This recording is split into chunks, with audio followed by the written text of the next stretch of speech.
Welcome to HFY Vanguard, where humanity punches fate in the face and alien hearts follow.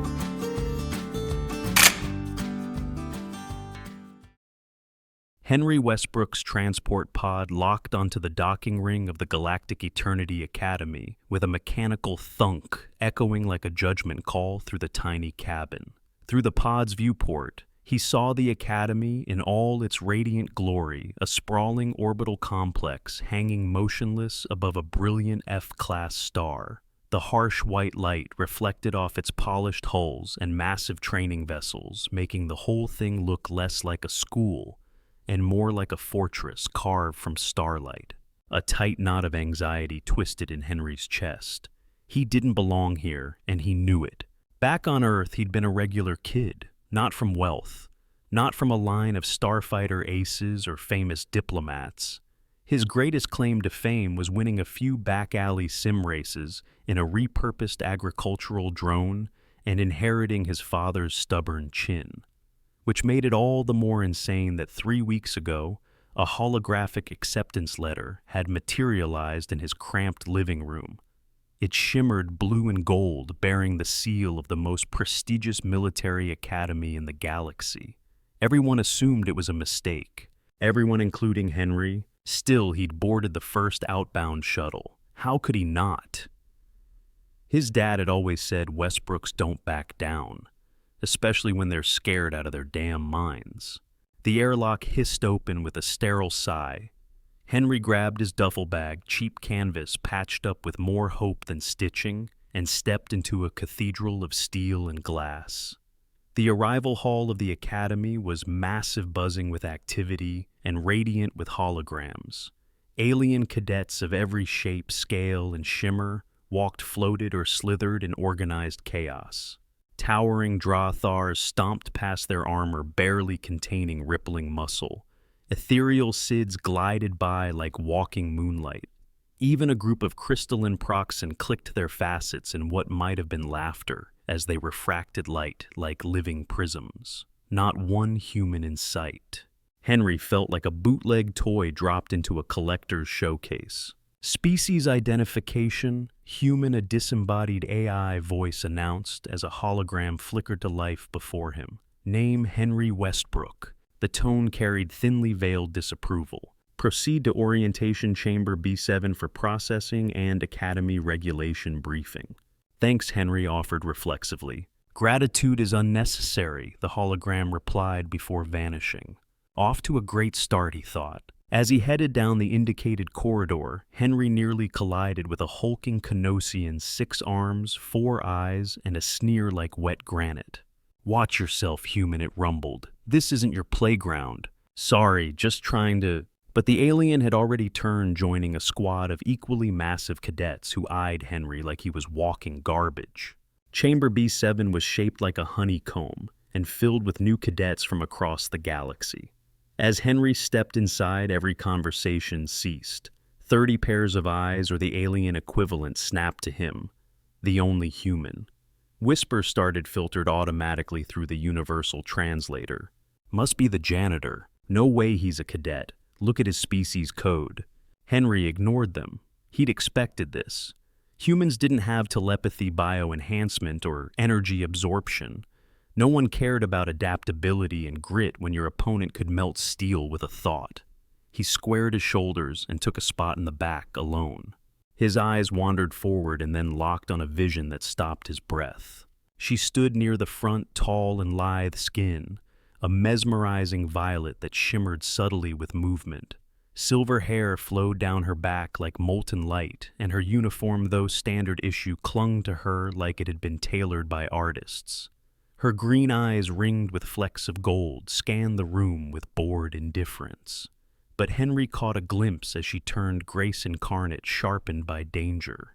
"Who's that?" he asked a nearby cadet, blue-skinned, four-armed, clearly amused.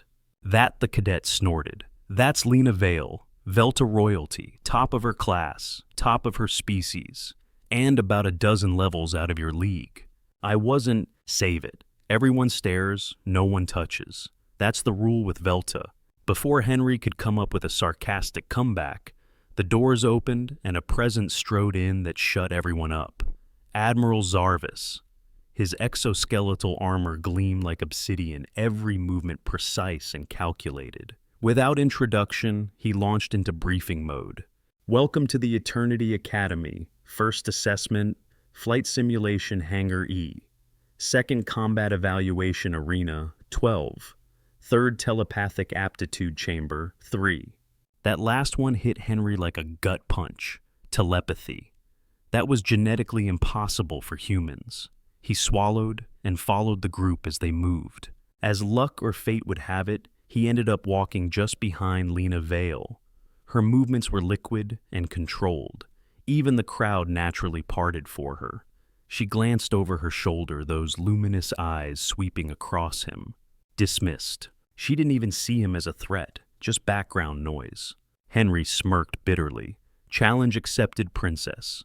And somewhere deep inside the academy, unseen by any scanning tech, something ancient stirred quietly as Henry passed, watching, waiting. Not because he was the strongest, not because he was the smartest, but because finally someone had arrived who could open the door. The flight simulator hangar was shaped like a star, 5 branching arms, filled with identical teardrop-shaped pods, each one a full-scale replica of a Federation-class fighter cockpit. Inside the cavernous space, the air buzzed faintly with residual electromagnetic energy. A dozen instructors floated above the cadets in observation platforms, watching like gods from Olympus. Henry tried not to gape. He'd clocked hundreds of hours in Earthside atmospheric sim rigs back when flight meant skimming low over crop fields and dodging angry crows. This was another galaxy entirely, literally. He approached Pod 27, heart thumping like it was trying to escape his ribs. The hatch opened with a pneumatic hiss, and he climbed inside. The moment the neural interface touched his temples, the world changed. Information flooded in like a tidal wave. Charts, telemetry, 4D spatial mapping, overlays, terms he couldn't even spell raced through his consciousness. The sim didn't use manual controls. It responded to thoughts, and Henry's thoughts were panicking. The simulated sky appeared. A training asteroid field, basic maneuvers first. Henry tried to steer left. The ship jolted right. He banked, overcorrected, spun out. The ship collided with an asteroid, detonating in a flash of light. Well, that was fast. Cadet Westbrook, the instructor's voice echoed directly into his skull. What exactly are you doing? Henry grimaced. Learning the controls, sir? Laughter rippled across the simulator network, transmitted via neural link straight into his cortex. He winced. Nothing like having your failure broadcast to 30 alien minds in real time. Try again. Pattern Delta 7. He restarted and failed, then failed again. The fourth crash was the worst, a spinning death spiral that ended in a hard impact and simulated oxygen loss. The pod disengaged itself, practically spitting him out. We don't have time for remedial training, the instructor barked. Observe until you can grasp the fundamentals. Henry stepped aside, face burning. As the other cadets launched effortlessly into graceful barrel rolls and energy-boosted loops, he leaned against a railing and pretended not to exist. Then Lena Vale entered her pod. Her simulation lit up the shared observation screen. She flew like a storm wrapped in elegance, every motion anticipatory reactive before threats fully formed. Her fighter twisted between asteroids like silk through needle eyes, each movement a dance. The crowd hushed. Even the instructors were silent. When her simulation ended, 12 flawless maneuvers later, she exited without a word, helmet in hand, silver hair slightly tousled. Nice flying, Henry said as she passed, trying not to sound like an idiot. She paused, turned. Her green-gold eyes studied him up close now. That skin violet and flawless held faint geometric patterns almost like ancient circuitry etched into her being. You're here by mistake, she said softly, voice melodic but cold. You should leave before you embarrass yourself further. Actually, Henry replied, channeling every ounce of his father's defiance. I'm exactly where I want to be. I just need to find my footing. Humans don't have footing here, she said. You lack the evolutionary structure, the speed, the perception, even the instincts. Maybe, he shrugged, or maybe I'll surprise you. For a moment, just a flicker, something in her expression shifted. The corners of her lips tugged upward. Was that a smile? That would be unexpected, she murmured. Then she turned and walked away, her steps like poetry. Did she just talk to you? Asked a voice beside Henry. He turned to see a reptilian cadet with gleaming black scales and wide-set eyes, KZ, he would later learn. I'm KZ, the cadet said, arms folded. Any tips for not getting humiliated in the next assessment? I was going to ask you, Henry replied, but if you find any, I'm all ears. KZ bared a row of needle-like teeth in a grin. Next up is Arena 12, combat drones, shifting gravity platforms, survival of the fittest. Compared to this flight sim's a nap. Perfect, Henry muttered. I was just getting warmed up on failure. He followed the cadets out of the hangar, already nursing the bruises to his pride. If he was going to keep face, he needed a miracle. Or barring that, something glitchy he could exploit.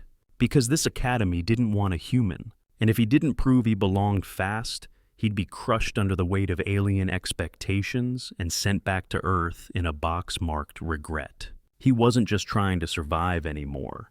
He had something to prove. Henry slumped onto the bunk in his single-occupancy dorm. He'd thought isolation might be a perk, no alien roommates breathing nitrogen through 4 nostrils, but now it just felt like a statement. No one wants to bunk with the human. The ache in his legs matched the pounding in his skull. Arena 12 had been a meat grinder. The floating platforms had shifted gravity in randomized pulses, and the training drones hadn't pulled any punches. He'd lasted 12 seconds before being swept off the edge like trash, landing in the blue gel, cushioning below with a splash loud enough to earn laughs from 3 species. And the telepathy assessment, worse. The Medusan instructor had tried to link minds with Henry and ended up snapping, "You are disrupting the others. Sit still and stop leaking mental noise," whatever that meant. By day's end, Henry was bruised in body, soul, and reputation. He activated his personal tablet, thumbing through his father's old logs, the ones he kept hidden from the official curriculum.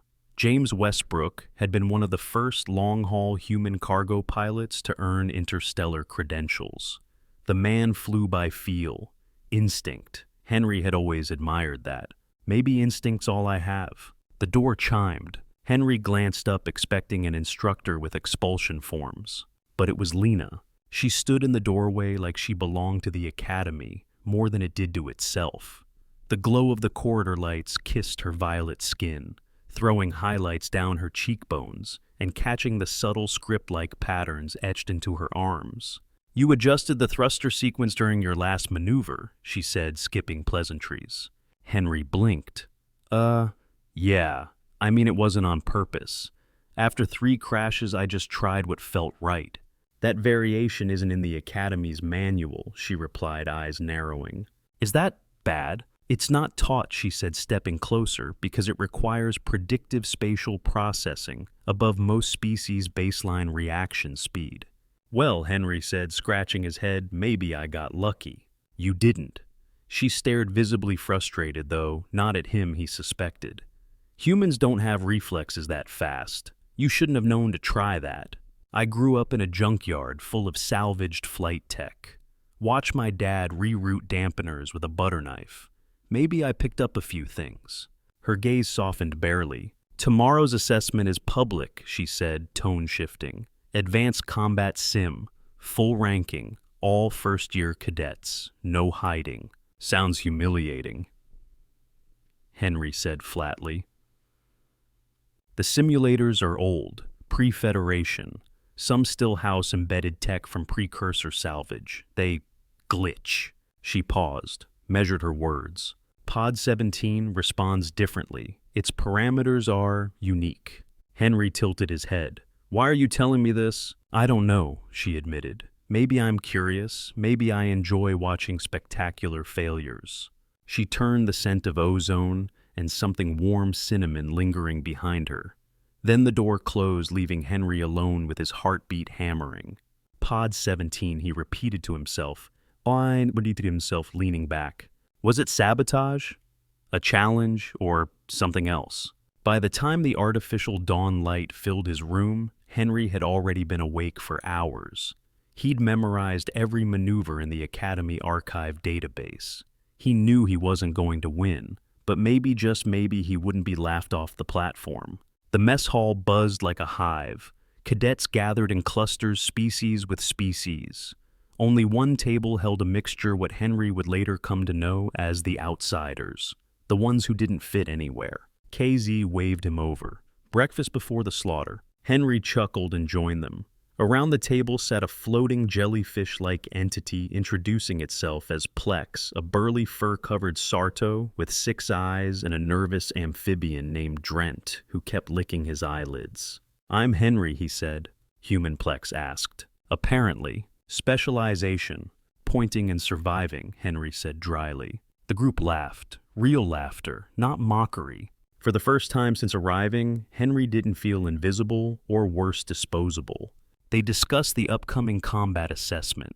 Plex explained it wasn't just physical. The sim learns. It evolves based on how you fight.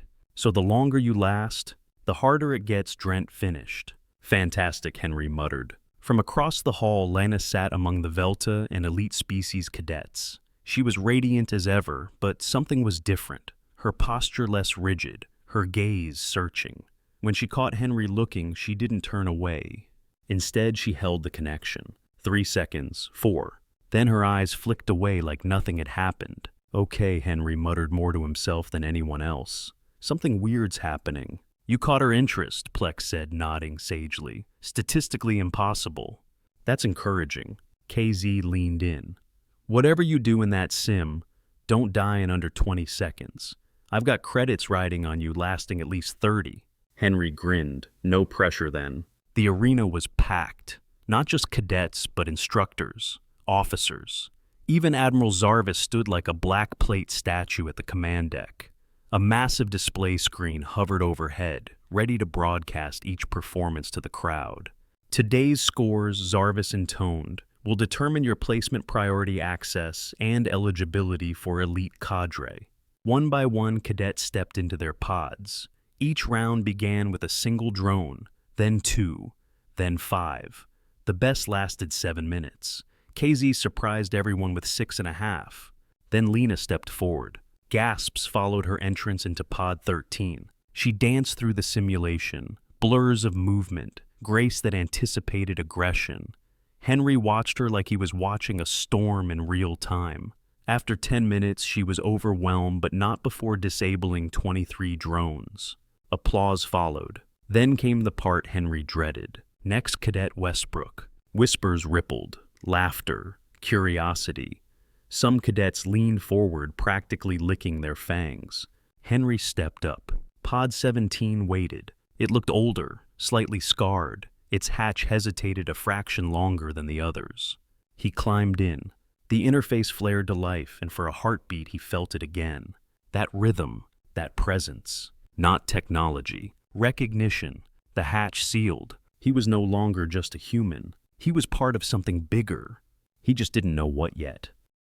The neural interface of Pod 17 hit like a thunderclap. Not literal sound, but sensation. Electric bone-deep awareness that shot through Henry's skull like a live wire. He jerked involuntarily as the pod sealed around him and the combat simulator loaded. The world materialized. A circular platform suspended over familiar blue gel. Steel-gray sky. Combat drones blinked into place across the field. Begin. The first drone charged. Henry dodged. Not cleanly, his foot slipped, and the drone's blade scraped his shoulder, but he twisted and landed a hard counterblow to its core. The drone dissolved in a flicker of pixels. He barely had time to breathe before 2 more appeared. Then 4. Then 6. The crowd outside watched with morbid curiosity. A few cheered when he hit the 30-second mark. Someone had just won a bet. KZ, no doubt. But most expected him to fold in a heap any second. Instead, something shifted. As Henry ducked a low swipe, the simulator world changed. Glowing lines appeared mid-air, soft blue arcs and curves, as if the sim were drawing out possible paths seconds before attacks happened. One arc bent toward his shoulder, a strike path. Another curved behind him, a retreat path. Henry hesitated, blinking sweat away. What the hell? He sidestepped the glowing line on instinct, and a drone's blade sliced the air where his neck had been. He gasped. This wasn't just a glitch. The simulator was showing him predictions. His awareness deepened. The hum in his skull pulsed in time with his heartbeat. He stopped thinking and started feeling, dodging, countering, letting the luminous arcs guide him. 2 minutes. 3. Outside the pod, the audience grew quiet. The murmurs shifted from mockery to confusion. He's reacting to attack vectors before they initiate. He's seeing patterns. That's not possible for a human. Inside, Henry danced. He wasn't flawless. He took hits, but he adapted. The more the drones learned, the more the simulator evolved. It sent unpredictable enemies, varying speeds, complex tactics.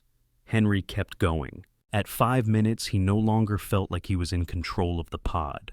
He was the pod. More arcs emerged, branching like glowing trees from every moment, showing possible futures. He didn't consciously choose.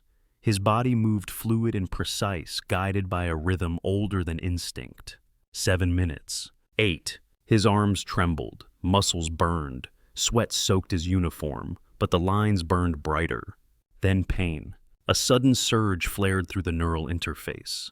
A spark jolted behind his eyes. The simulator flickered. The guidance lines blurred, then intensified, almost blinding. A fault in the system, or something else entirely. Henry forced himself through it. 9 minutes. 9:30. A drone lunged. Henry spun into a mid-air kick, hitting 3 targets at once. The final drone exploded into sparks as he landed, breath-ragged legs shaking.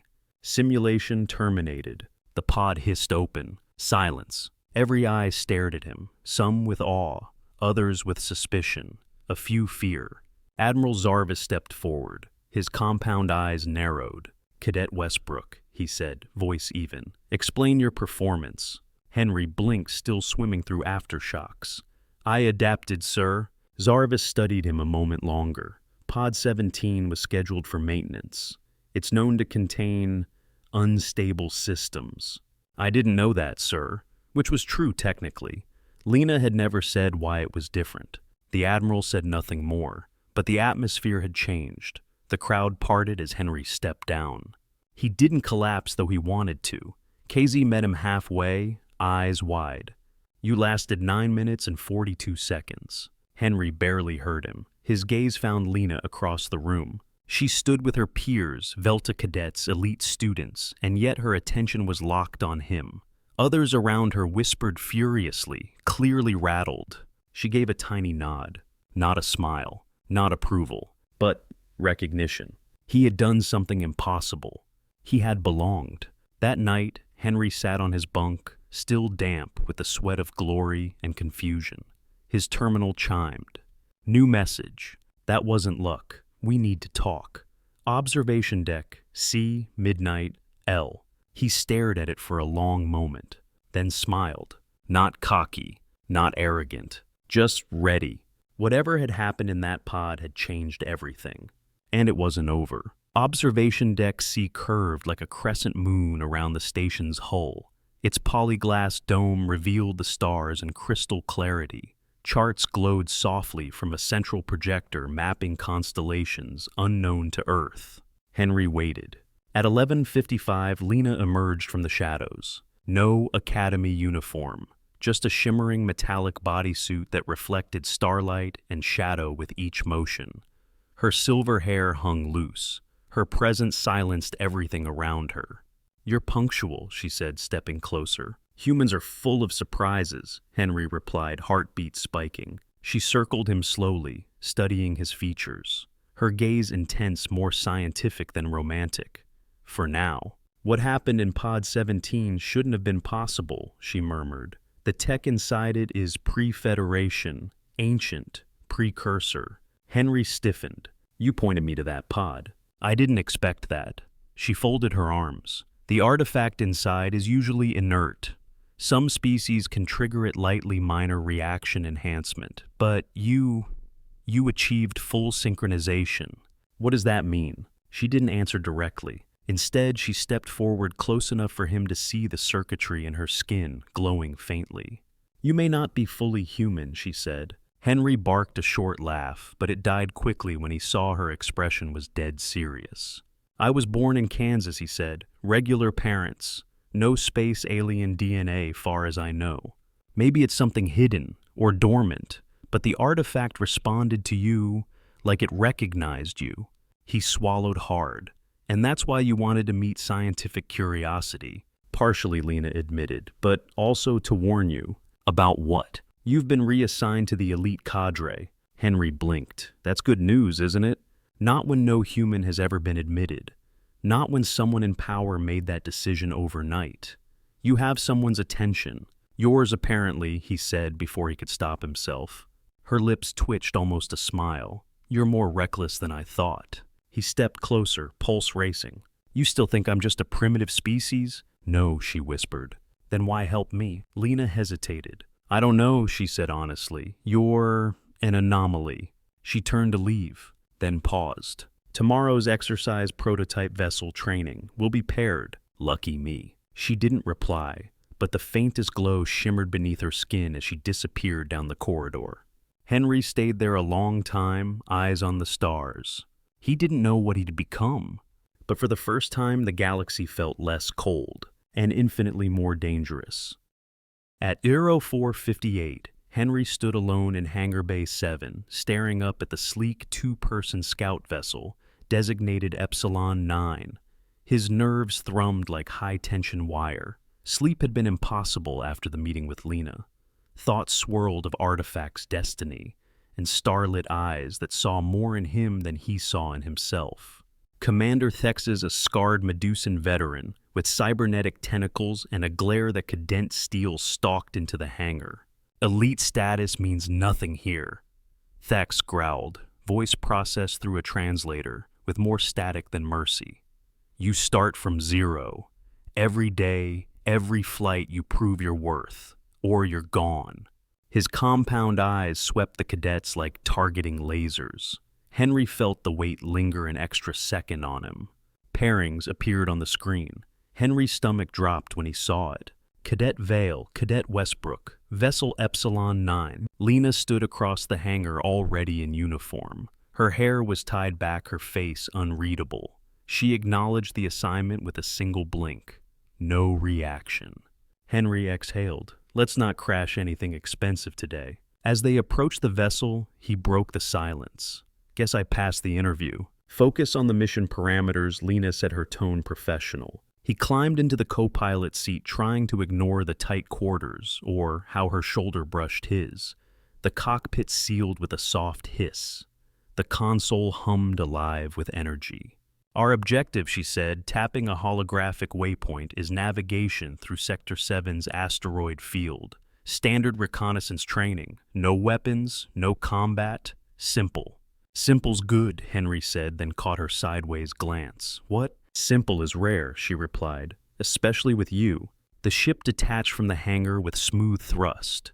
Henry settled into the interface. As the neural link formed, it felt familiar, easier, less overwhelming than the simulators. The ship welcomed his input. Sensors streamed into his mind like muscle memory returning. These systems are different, he murmured. They're prototypes, Lena said, integrated with salvaged precursor circuitry. Whisper tech, they call it. Henry's eyes flicked to her, like in Pod 17. Her silence was confirmation enough. As they approached the asteroid field, Henry noticed the odd gravitational spikes forming unnatural curves in space. Not just visual anomalies, he felt them. We could take the long route, Lena said, but there's a gap through the center. It would save 19 minutes. Henry studied the layout. That gap's suicidal. You just said you wanted simple. He paused. We could make it. Lena tilted her head. Really? You want to test my instincts, right? For a beat, nothing moved. Then she adjusted the trajectory. Show me. They plunged into the field. Jagged rocks the size of buildings tumbled in lazy arcs. Lena handled the opening segments with surgical precision, guiding them through the outer belt. Her piloting was poetry efficient, confident, stunning. "You're really good," Henry said. "I'm Velta," she replied, but there was a faint note of amusement under her formality. As the rocks thickened, Henry's neural link deepened. The glowing lines returned, subtle at first, whispering along the edges of his vision. Then more defined routes escape vectors, gravitational slingshots through cracks barely wider than the ship. "There's a pull to port," he said suddenly. "Gravitational anomaly. The sensors don't—" A massive asteroid shifted suddenly. Lena veered, barely avoiding it. "How did you—" "I saw it," Henry said. She turned to him, eyes narrowed. "Take the controls." "What?" "If you can see what I can't, you should fly." He hesitated. "Trust yourself," she added. He placed his hands on the interface. The moment he took control, the ship melted into his perception. The glowing paths multiplied intertwining arcs, showing not just obstacles but opportunities. He flew. Time slowed. Each adjustment felt natural, organic. He wove through gaps that should have killed them, skimming between asteroids with centimeters to spare. Beside him, Lena didn't speak. She just watched. Then alarm. "Uncharted fragment inbound dead angle," she shouted. Henry saw it barely. He yanked the ship into a barrel roll to dodge. But another asteroid was in their new path. Collision. Impact slammed into the hull, with brutal force tearing off a stabilizer. The ship spun into chaos. Lights flared red. Atmosphere hissed out through cracks. They spiraled. "Engines at 40%, Lena shouted. "Navigation offline, oxygen breach." Another impact rocked them. Henry fought the controls. Emergency stabilizers online, hang on. They leveled, but just barely. Then he saw Lena slump. Her head had struck the bulkhead during the impact. A thin line of dark purple blood traced her forehead. Lena. She was conscious barely. The life support panel, back there. Henry hauled her up, supporting her with one arm, while rerouting oxygen from emergency lines. The air thinned rapidly.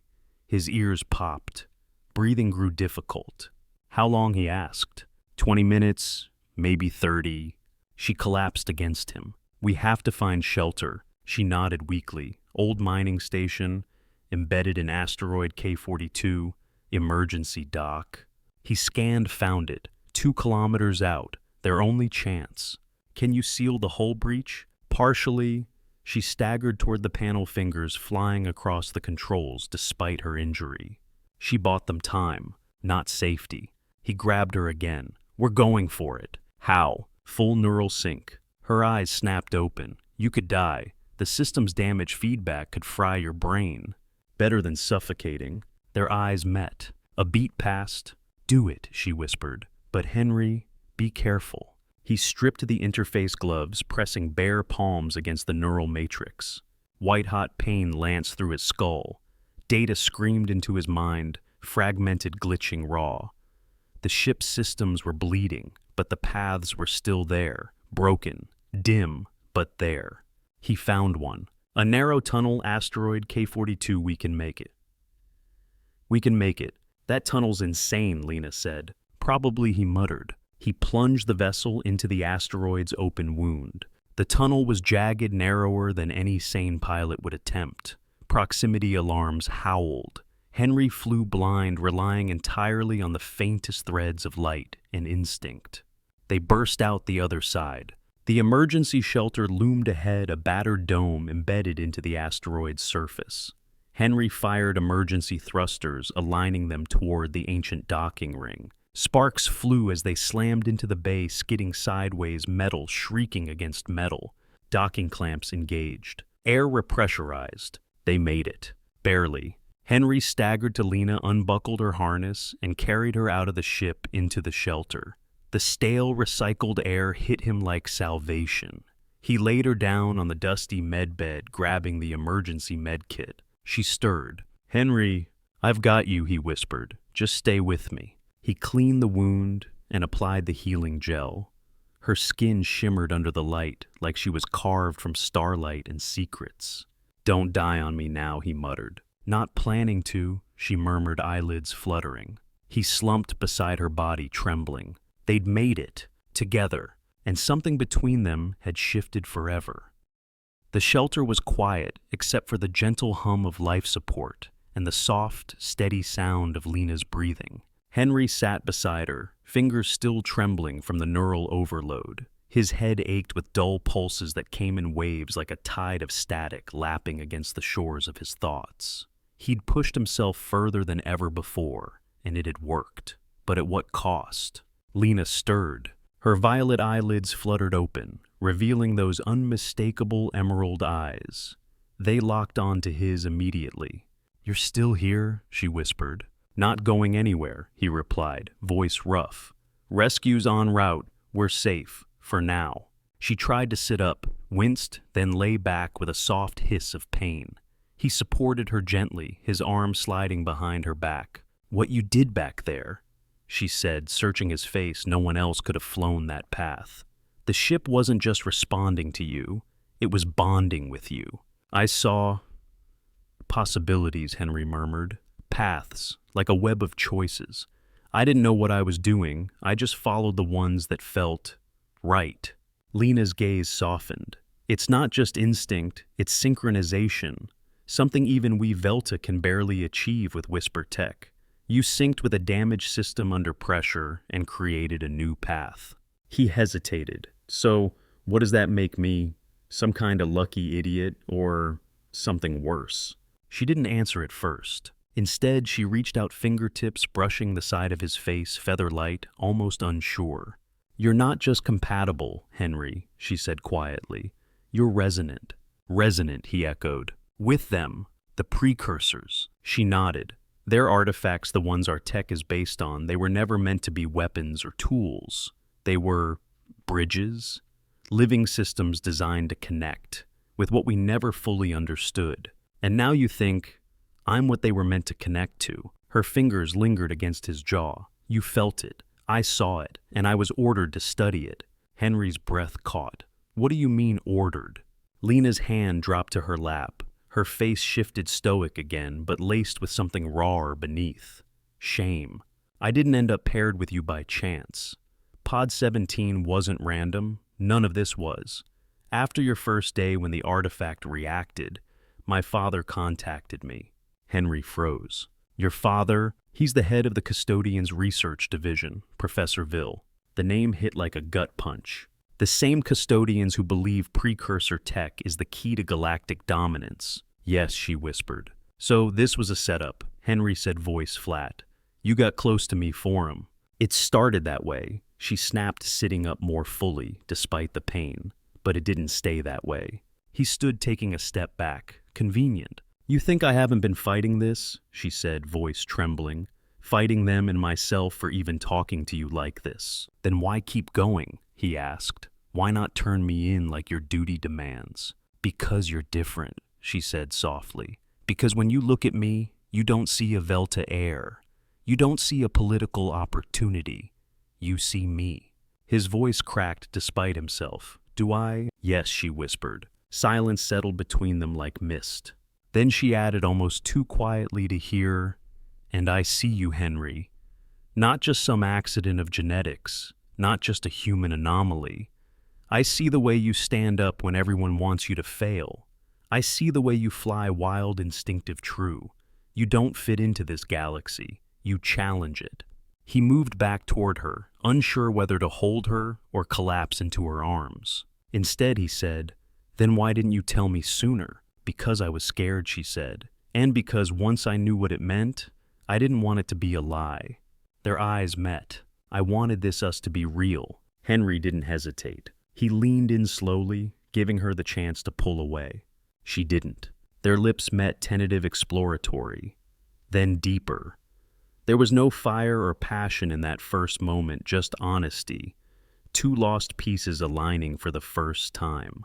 When they pulled apart, her forehead rested against his breath, mingling in the cool air. "That was," she began. "Unprecedented," he offered. She smiled, really smiled, for the first time since he'd met her. "Exactly." A soft tone chimed from the console. "Rescue ship inbound. ETA 26 minutes. Things are going to get complicated, she said, pulling back. They already are, Henry replied. Might as well dive in. She reached for his hand and laced their fingers together. I'll stand with you, she whispered. But if we survive this, Henry, everything changes. He nodded. Everything already has. The rescue ship arrived with textbook Efficiency Standard Federation transport, marked with Academy insignia and operated by a stone-faced squad of security officers. They found Henry and Lena exactly where they expected them, battered, exhausted, and saying remarkably little about what had really gone down in the asteroid field. The officials didn't ask why Henry's neural readings during the flight had spiked off the charts. They didn't ask about the faint precursor resonance traceable on Lena's skin. They simply loaded them aboard and flew back in silence. But Henry noticed the extra security, the subtle way the guards watched him more closely than her. And when they reached the academy, the atmosphere had shifted, tightened, more patrols, reinforced shield pylons, emergency drills masked as routine inspections. Even the mess hall murmurs had changed from joking about the human mistake to watching him. Something was coming, something big. That night, as the corridors darkened and the stars blinked beyond the glass, Henry stood alone at Observation Deck C once more. Lena arrived in silence, her hair tied back, her uniform crisp. She looked more like a soldier than a student, now every edge honed. They're moving, she said. The Custodians, Henry asked. She nodded. The so-called pirate fleet approaching the academy. It's a cover, Custodian Black Ops, using modified pirate vessels to mask their approach. Henry's stomach turned cold. You're sure? My father contacted me, she said. After the rescue, he wanted me to return, to explain what I'd seen in the field. You didn't. I told him nothing. That's why I'm standing here instead of in a lab. Henry stepped closer. What do they want? You, she said simply, and the artifacts. She pulled a holographic schematic from her wristband and intercepted fleet formation. The final assessment tomorrow. It's a diversion. They'll attack during the simulation when most defenses are diverted or down. They want the precursor vault. And you. Because I synced with the artifact. Because they think you're the key. Henry stared at the formation. We have to warn the academy. They won't believe us, Lena said. My word against Professor Ville, against the most powerful scientific branch in the Federation. He clenched his fists. So, what do we do? Wait to get abducted mid-exam? No, Lena said. We steal a ship. He blinked. You serious? There's a prototype in Hangar 9, Whisper Tech, experimental stealth systems. If we can get to it before the attack, we can cut through the enemy fleet, send out a warning, and intercept the Custodian team targeting the vault. Henry gave a short laugh. We'd be shot as deserters before we cleared the airlock. Then let's hope I'm better at sneaking than flying. They shared a look. It wasn't just a plan. It was a line in the sand. I'm in, Henry said. They moved. Navigating the darkened academy corridors was easier than it should have been. Lena knew the patrol rotations, the backdoor overrides. She used her father's high-clearance access chip, borrowed during a recent visit to bypass Hangar 9's biometric lock. The hangar lights flicked on one by one, revealing a ship that looked more dream than machine. It shimmered with a fluid metal hull, seamless and unnaturally smooth. No visible engines, no markings. It radiated quiet menace and ancient power. This is it, Lena whispered. The whisper. The ship responded to their approach. Literally, panels shifted, forming an open ramp as if it had sensed them. Henry stepped inside and instantly felt it. That pull, that hum, not like syncing to a console or riding a sim. This felt like entering a cathedral where the air knew your name. They took their seats. The neural cradle, Lena said, gesturing to a curved headrest. This will map your architecture and bind you to the ship's system. Will it hurt? Henry asked. The first time always does. Before he could process that, red lights flared across the hangar. Security breach detected. A cold voice rang out. All units converge. They know, Lena hissed. We have seconds. Henry slid into the cradle. Pain flared sharp, sudden, overwhelming. White heat stabbed into his skull, like someone had plugged a star into his spinal cord. Then it changed. The pain became understanding, sight beyond vision, sound beyond hearing. The ship responded not with buttons or commands, but with intent. "We're leaving," Henry said. The whisper launched like a thought made real, disintegrating the hangar doors with a focused sonic burst and slipping through the gap into open space. Sirens blared behind them. Academy defense platforms spun to life, but the whisper's stealth field engaged, rendering them invisible to conventional sensors. Where now Lena asked her own connection, partial but growing. Henry opened his senses and felt them. Ships, dozens, approaching fast.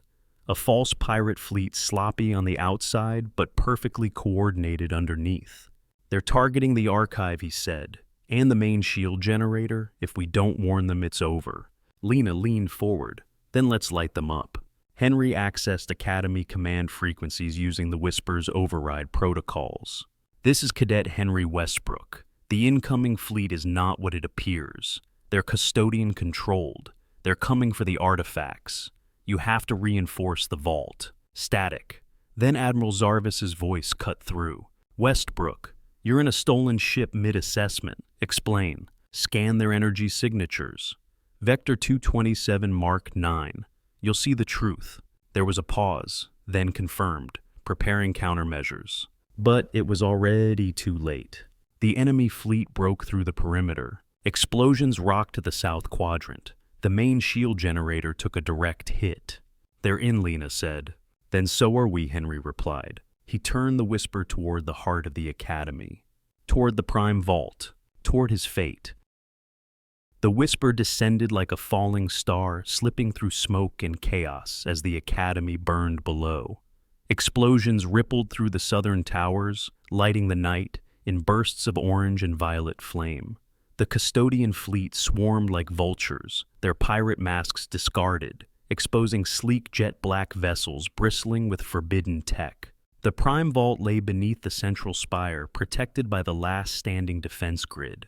Automated turrets fired in every direction, but the Custodians were already breaching the outer gates. "We don't have time for subtle," Henry said, his voice calm despite the tremble in his hands. "Then crash the front door," Lena replied, tightening her harness. Henry pushed the whisper harder. The ship responded as if it wanted the chaos. The stealth field collapsed into a sudden energy bloom, revealing them with blinding brilliance. Turrets turned toward them, then froze, recognizing the whisper's precursor signature. "Turrets are hesitating," Lena noted. "Vault protocol precursor relics override all Federation commands." "Good," Henry muttered. "Let's give them something to override." The whisper opened fire, but not like a normal ship. No plasma cannons, no rail guns. It emitted pulses, sonic ripples that erased metal. Custodian fighters vaporized on contact. One of the main infiltration transports disintegrated in midair, its pieces falling in harmless arcs. "They're scared," Lena whispered. "Of the ship? No, of you." The whisper landed hard on the vault platform. The ramp extended. "Go," Henry said. "Get to the archive." "The archive. I'll hold the entry." "You're not staying behind. Not planning to. Just buying us seconds." Lena looked at him, no fear, no hesitation, then ran. Henry turned to face the oncoming Custodian strike team. They came in waves, dozens of elite troopers, weapons drawn. Behind them, a towering figure stepped forward in an exo-frame of polished gold and black. Professor Vil, Lena's father. His voice boomed across the courtyard. "Stand down, cadet. You're trespassing on protected grounds." "Funny," Henry replied. "Didn't see you filing any pirate paperwork on your way in." Vil's eyes narrowed. "You don't understand what's at stake. I understand you sent your daughter to spy on me. I sent her to protect you. You're a danger to yourself, to all of us." Henry stepped forward, hands clenched. "No, I'm a danger to you. Because I'm not controllable. I don't fit your theories. I don't kneel." Vil's expression twisted, then kneel or burn. He raised a hand. The Custodian soldiers opened fire. Henry moved, but the whisper moved with him. The ship's energy pulsed outward, forming a shimmering barrier that caught every shot midair and dissolved it into harmless mist. Henry felt its power surging through him, not like a pilot commanding a machine, but like two minds merging. A voice not Lena's, not the ship's, whispered in his mind. The vault awaits, the echo awakens. He turned and ran inside. Beneath the spire, Lena reached the vault core. A shimmering dome of layered stasis fields surrounded the central artifact, a monolith suspended in zero gravity, humming with ancient power.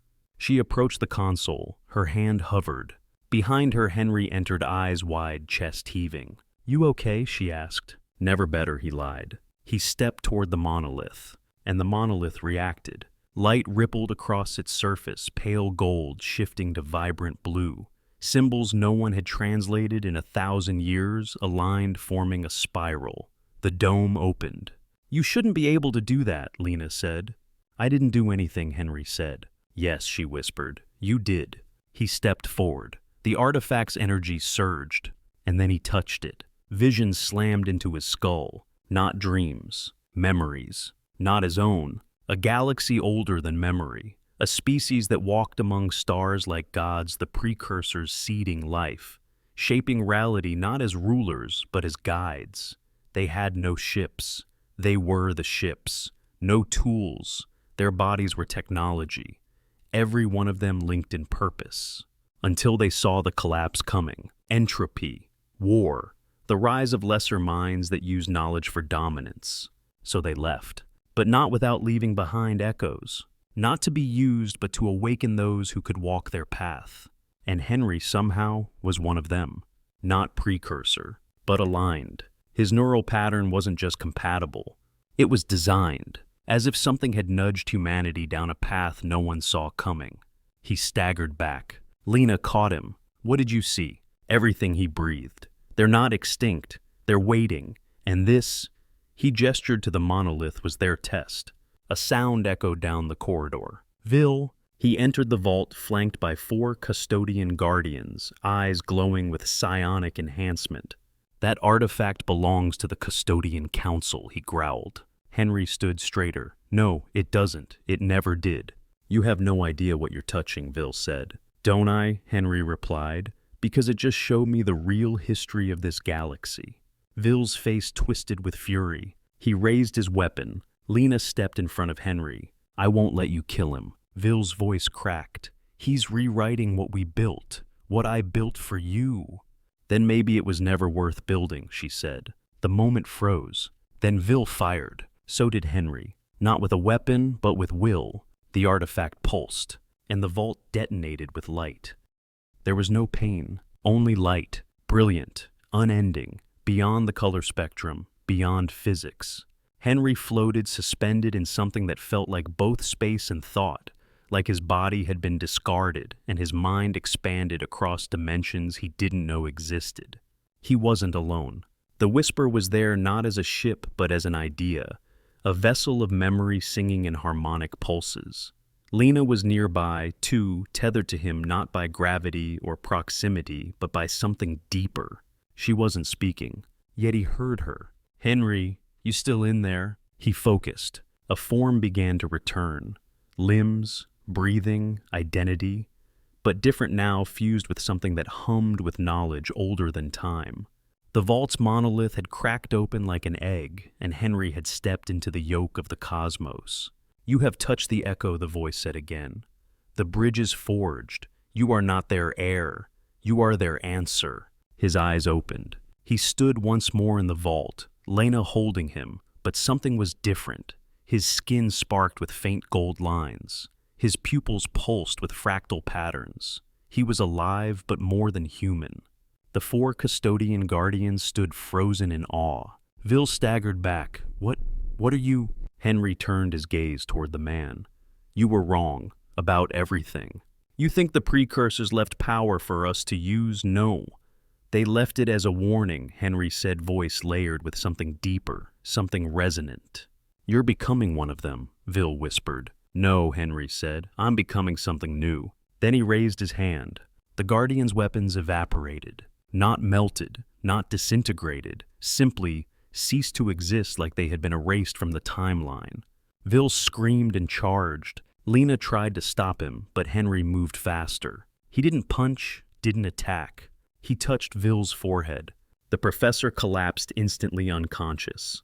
A soft hum passed through him as Henry severed the psionic enhancements and neural bindings Vil had installed over years of augmentation, like cutting cords from a marionette. "Is he dead?" Lena asked. "Stunned?" "No," Henry said, "but he won't be the same. I stripped away the artificial layers, left the man underneath. Maybe now he can see." Alarms still echoed from the surface. The Custodian fleet was falling back, but the damage was done. Fires, debris, confusion. The Academy was in ruins.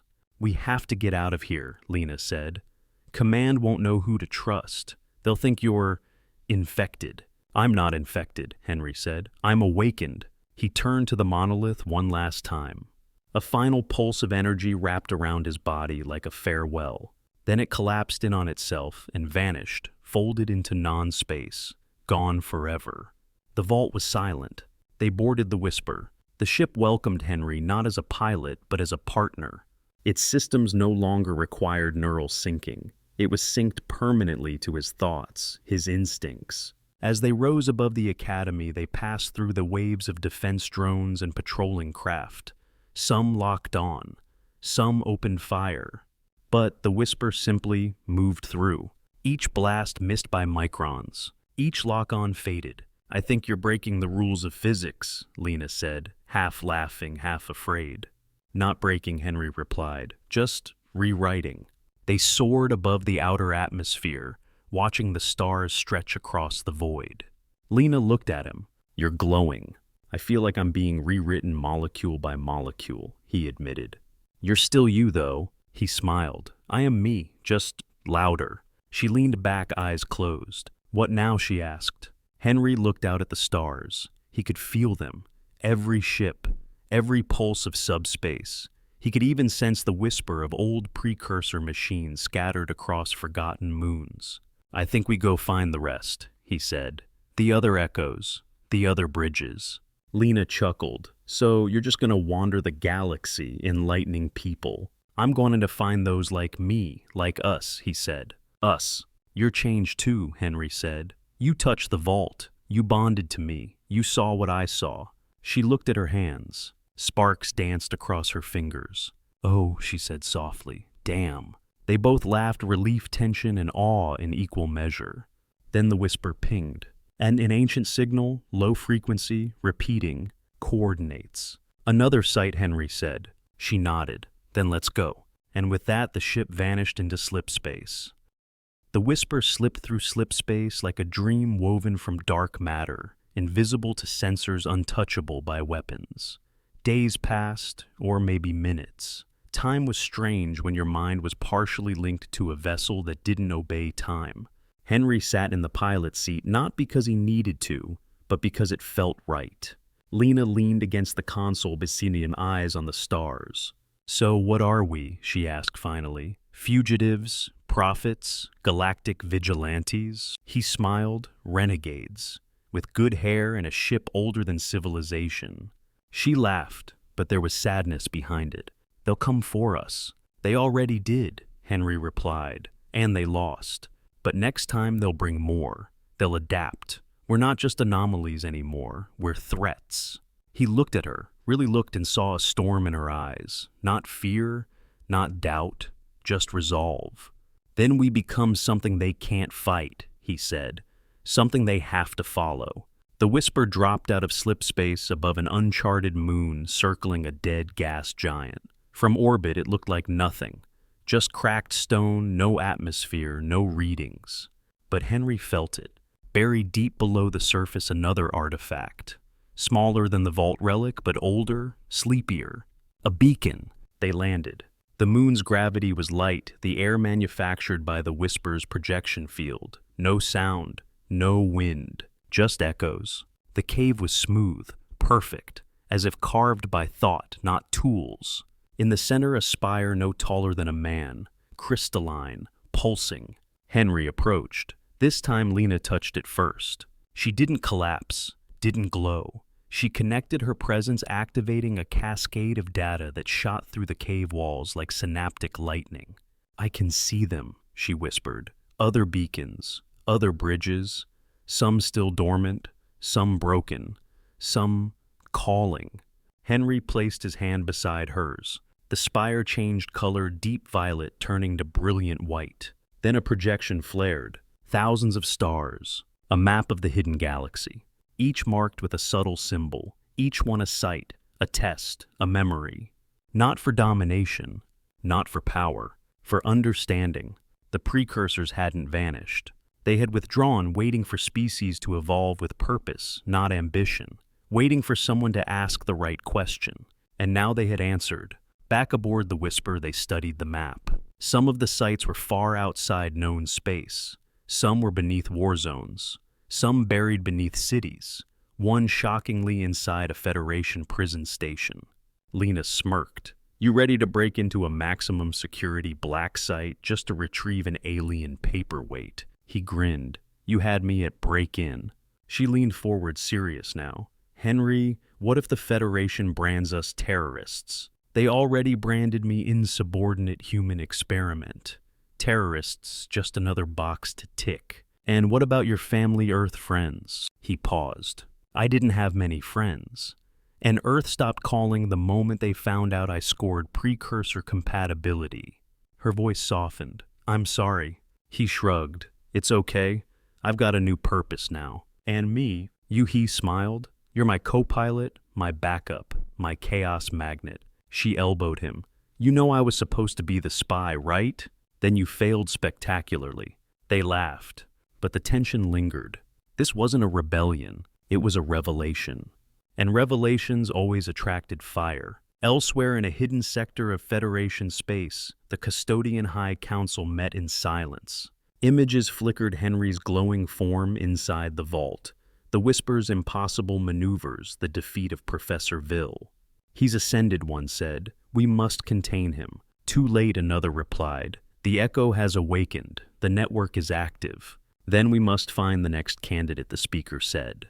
A younger counselor leaned forward. "Or we change the plan." Meaning, instead of fighting the echo, what if we follow him? Gasps, outrage, possibility. The galaxy was no longer a closed system. New rules had entered play, and Henry Westbrook was rewriting the book. Weeks later, news began spreading quietly across the outer colonies. A pirate stronghold mysteriously shut down overnight. No casualties, just deactivated weapons and missing warlords. A plague ship found sterilized and empty, disease cured, crew vanished, records wiped. A mining colony saved from collapse by a ship that appeared in the storm, held the mountain together with light, then vanished before thanks could be given. All attributed to a myth. A glowing man in a silver ship, a renegade with precursor fire in his blood, a woman beside him with stars in her veins, and a single message etched into every system they touched: you were meant for more. 2 years later, the stars hadn't changed, but they had. The Whisper now bore a name across its hull, Pathfinder 1, etched in precursor glyphs and human cursive alike. It was no longer just a vessel, it was a lighthouse. A beacon, a myth turned real. And at its helm stood Captain Henry Westbrook. No longer a cadet, no longer a misfit, but a living legend whose name had begun slipping into diplomatic briefings, classroom histories, and hushed prayers across fringe worlds. Beside him, glowing faintly under the ambient violet lights, stood Lena Virel, former Custodian elite, once untouchable, now untethered and utterly free. And visibly pregnant, her hand rested on the gentle curve of her belly as she smiled out at the void through the front viewport. "She kicks every time we pass through a gravity well," she murmured. Henry chuckled. "Then she's definitely yours, always reacting to a challenge." Lena elbowed him. "You're the reason she glows when she hiccups." He turned to her, brushing back a lock of silver blonde hair behind her pointed ear. "You sure about this? Raising a child among stars in a ship older than the Federation?" Her eyes twinkled. "This ship has more safety systems than a Federation cruiser, and more love than any nursery planet." They stood in silence for a moment, feeling time slow as the ship coasted near a dying neutron star, its slow pulses echoing like a heartbeat through space. Then the console lit up. Anomaly detected. Precursor signal unregistered. Coordinates received. Henry's fingers danced across the holographic panel. It's a clean echo, not tampered, not a trap. Location, Sector Theta 43, near the Veil. Lena frowned. That's unexplored. Exactly, Henry said, which means it's either a final test or the real beginning. He turned to her. We don't have to go. We could turn back, find a moon, build a home, plant trees, be normal. She smiled, stepping into his arms. Henry, you think either of us was ever meant for normal? He laughed softly, forehead pressed to hers, not even close. Hours later, they emerged near the Veil, a phenomenon uncharted by science, feared by Federation mapping teams. A black cloud of spatial distortion that sensors couldn't penetrate. Some believed it was a failed Dyson sphere, others a dying god's last breath. But the whisper didn't fear it. It resonated, and so did Henry. I feel it, he said. The child feels it too, Lena whispered, placing her hand on her stomach. She's humming. The ship's lights shifted. Gold, white, deep green. Then suddenly space unfolded. A tear in the veil. A corridor made of light. Not projected, not artificial, organic. Alive. And beyond it, a shape. Massive. Impossibly so. A construct the size of a planet rotating slowly, covered in precursor etchings and energy signatures even Henry couldn't comprehend at first glance. It was not a machine. It was a consciousness. Waiting. Final echo confirmed. Human interface accepted. Welcome, child of the bridge. The voice wasn't loud. It didn't come from speakers. It came from everything: the stars, the hull, their bones, their blood. Lena gripped Henry's hand. He squeezed back. What do we do? She asked. He took a breath. Go forward. And the whisper moved on its own. Inside, they saw glimpses of civilizations that never were. Cities of light. Beings made of music. Futures denied by war. Possible timelines collapsed into ruins. And at the center, a cradle. Not for a baby. For an idea. This is what remains of the path, the voice said. We needed one who could choose. One who had war in his bones but peace in his soul. One who could destroy or illuminate. Henry stepped into the center of the cradle. Light spun around him, reading his thoughts, scanning his memories. From Earth, from the Academy, from the vault, from Lena, from the unborn child kicking with curiosity inside her. You are not a god, the voice said. I never wanted to be. You are not a savior. I'm not here to save, just understand. Silence. Then you may carry the flame. From the core of the cradle, a mote of shimmering energy drifted up. It hovered before him, pulsing in tune with his heartbeat. Without fear, he reached out, and the flame entered him. His vision stretched across systems. He saw every echo, every vault, every test. He saw other species nearing the threshold, some failing, some surviving. None succeeding completely until now. Until him. And with him, Lena and their child. A union of intellect and intuition, of calculation and compassion, of chaos and harmony. The cradle pulsed one last time. Then go Henry Westbrook. You are no longer just Echo. You are now Pathfinder. They emerged into normal space at Salrauersburg. Changed. Empowered. But still human. The galaxy was already shifting. Reports of vaults awakening. Other echoes being chosen. Not just humans, but others who had learned from them. Who had followed the sparks Henry had left behind. The Federation was no longer in control. And for once, it didn't need to be. The galaxy was evolving, and its future had a name. In the quiet of the Whisper's observation deck, Lena held Henry's hand, while starlight danced across their child's sleeping face. She's gonna change the stars, Lena whispered. Henry kissed her temple. No, he said, we already did.